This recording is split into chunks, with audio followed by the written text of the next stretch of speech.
Okay, so this is the wiring for the headlight of the 1976 Corvette C3. So here's the assembled units on this one, and I have this one all disassembled. Okay, so first of all, I took apart this light housing here and tapped into these wires coming off the back of this. So there's a blue, a brown, and a black. The black is ground. The brown is what you're gonna use for your running lights. So just the normal one is gonna be like on your red. And then your blue is the blinker portion of this light. So all I did, let's see if I can get in here and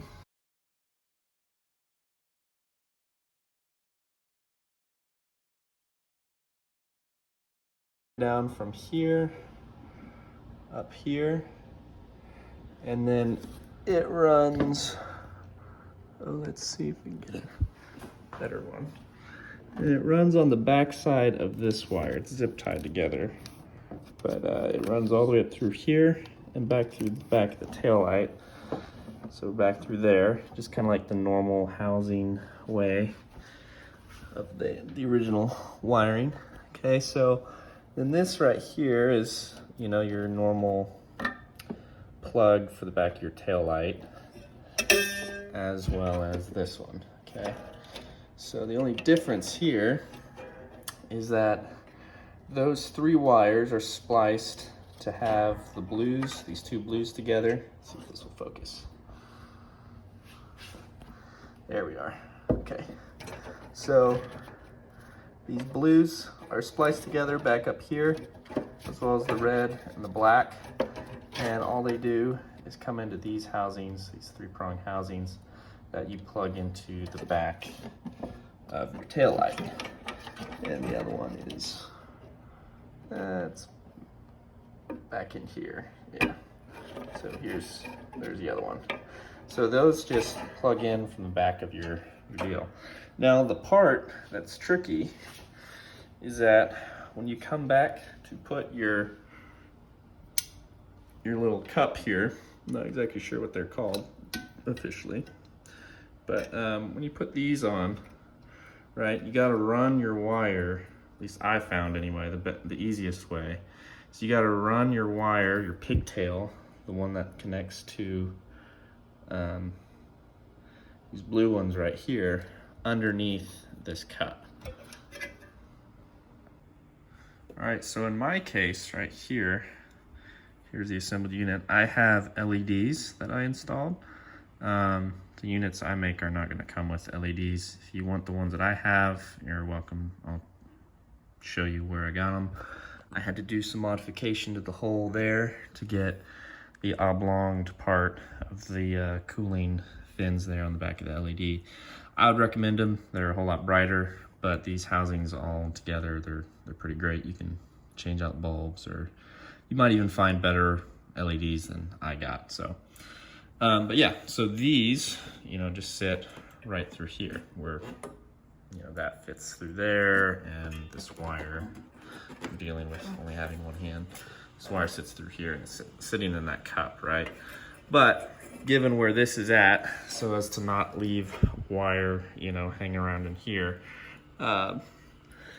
I opted to put this inside the cup. So what you gotta do, set this down real quick.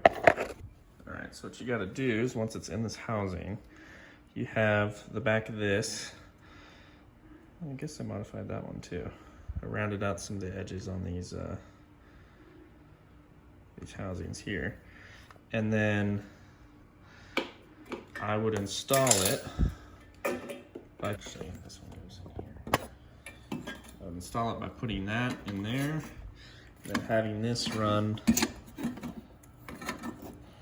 along the back side of the housing here. So it just runs like that, and then it gets plugged into your housing. You know, just secure your wires as you need to, and check for clearances and, you know, no binding and whatnot. But that's all the wiring for the headlights.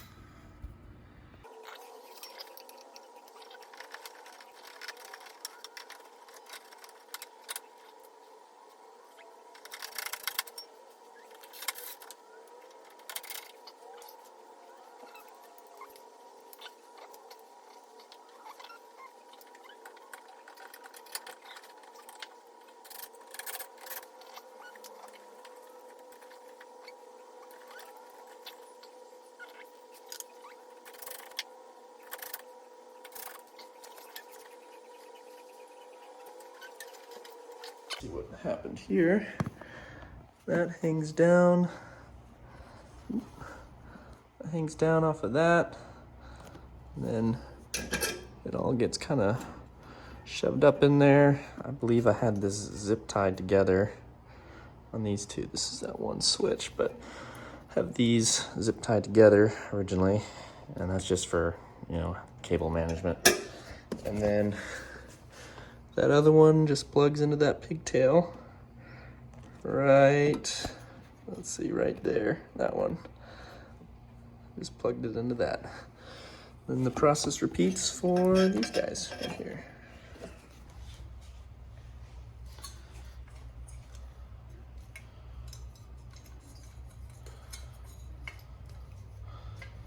Do my best to not look like an idiot trying to figure out which way these go on.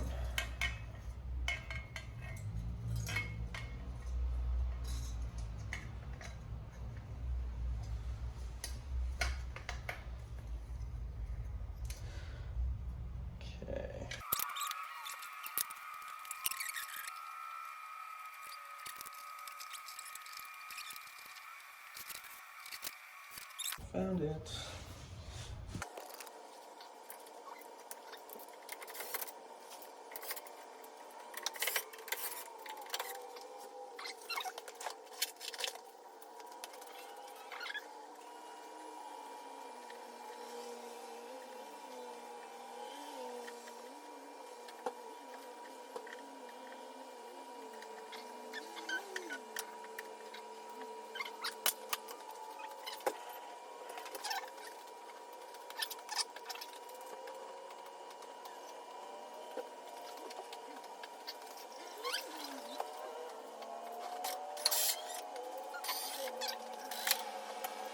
Here we go. The rest is just putting this all back together and calling it done. Everything looks good wiring wise. I didn't have any lights on the car, and we're good to go.